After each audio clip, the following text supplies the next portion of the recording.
Hi there, friends and neighbors, geology fans. This is Greg here up on top of Steptoe Butte, 3,612 feet above sea level. According to what I've read, this used to be the west coast of America.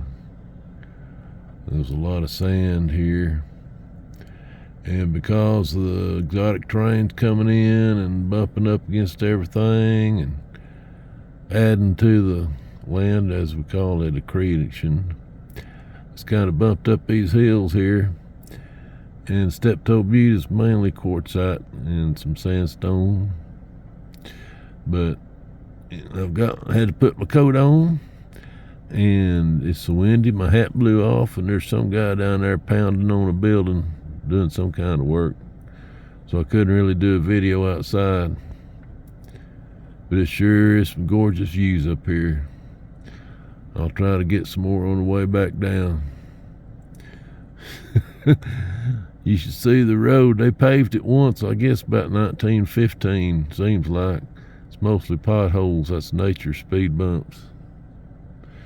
But we'll get you some more video on the way down.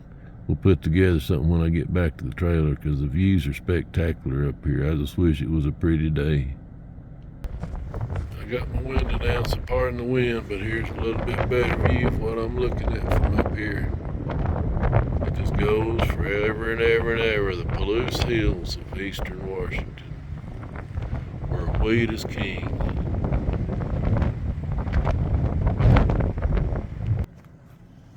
You can see off in the distance. I'll zoom in on it here a little bit. There's many buttes around here, as in quantity, not size. M-A-N-Y, many buttes around here.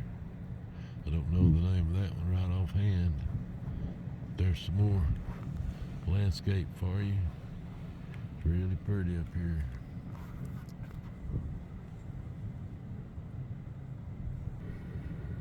One thing they could surely do is put some guardrails on these roads, because that's a long way down, friends and neighbors. There's a smaller butte. See, there's several of them around here. That scenery is just spectacular. I'm glad I came up here. I'd like to come up here on a sunny day. These guys just farm wherever they can. The rolling hills. And we hadn't really got into the scablands yet. We're going to do that a little bit later on. Here's what I was telling you about them natural speed bumps. This road is in pretty bad shape, friends and neighbors. Yeah, the sun's trying to come out there a little bit. Of course, they've already got all the wheat cut in the silos. I seen them filling up the truck on the way up here.